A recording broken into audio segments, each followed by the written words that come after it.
Ustaz, ada dua pertanyaan yang mau saya sampaikan. Fadhal. Bagaimana hukumnya jika seorang akhwat sedang haid, lalu ia melakukan amalan sunnah sebelum tidur seperti berwudu, membaca bacaan ayat suci Al-Quran seperti ayat kursi, Al-Ikhlas, Al-Falaq, An-Nas, apakah boleh? Dan apakah wanita yang sedang haid masih boleh untuk berzikir? Baik. Ada amalan-amalan yang dibenarkan untuk dikerjakan bagi perempuan yang tengah haid, ada amalan-amalan yang tidak boleh dikerjakan bagi perempuan yang tengah haid. Pertama, saya ucapkan selamat dulu pada penanya ini. Masya Allah, ada perempuan suci belum berpikir beramal. Antum dalam keadaan haid masih mikirin amal. Itu luar biasa. Ada orang dalam keadaan sehat, belum mau ke masjid. Ada orang kakinya sakit, masih mau ke masjid.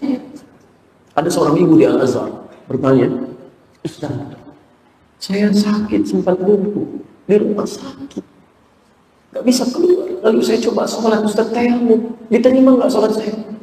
Saya bilang, Masya Allah Bu, ibu sakit lumpuh masih mau sholat. Di luar banyak perempuan yang sehat gak mau sholat. Jadi kalau Anda mendapati nikmat seperti ini, pertahankan, karena tidak mudah menemukan yang seperti ini. Itu anugerah dari Allah Subhanahu wa taala.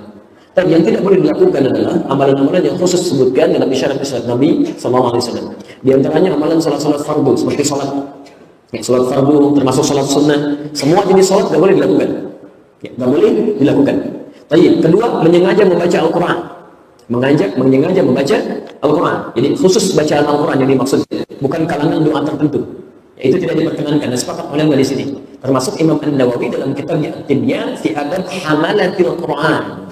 Kalau antum punya kitab dia, terbitan Darul Nafais misalnya, yang warna kuning, lihat halaman 37, di posisinya sebelah kiri, ya, kiri. Paragraf yang kedua di pertengahan posisi baris 1 sampai dengan 3. Beliau sampai katakan laqad ajma'al ulama, dan para ulama berijma, sepakat di sini. Ada annal haidullah, bahwa perempuan yang tengah haid itu tidak diperkenankan untuk membaca Al-Qur'an.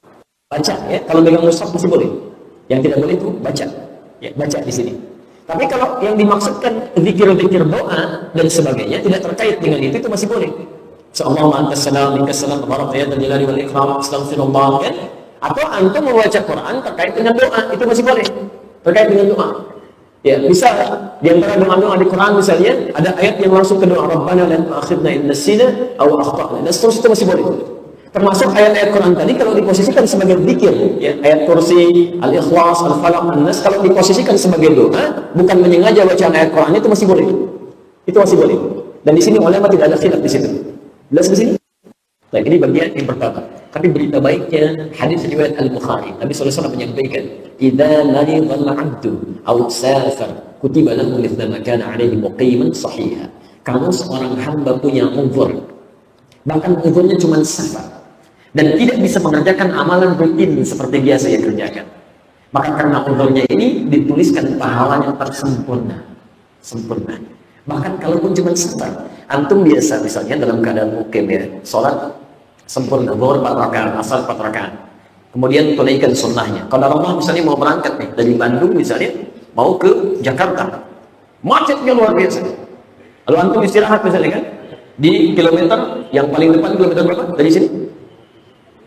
57 dari sana ke sini, dari sini ke sana, ya, 39 terlalu jauh, yang paling dekat sini 125, baik 125, baik, antum dapatkan di situ, ya, antum masuk ke situ, antum dapatkan dia, misal mampir dulu ke situ, ada masjidnya, lalu antum sholat di situ, karena padat luar biasa, masuk ke situ, baik, antum istirahat di situ, lalu tunaikan sholat zuhur, tunaikan sholat asar, antum kerjakan jamaah asar di sini, zuhur 2 rakaat, asar kemudian 2 rakaat. Dalam kesempatan ini Anda tidak mengerjakan sholat sunnah misalnya, kita mengerjakan karena saking padatnya luar biasa, maka karena kebiasaan Anda mengerjakan sholat sunnah itu, pahala sholat sunnahnya tetap dituliskan sempurna, walaupun tidak mengerjakannya, karena kebiasaan Anda itu.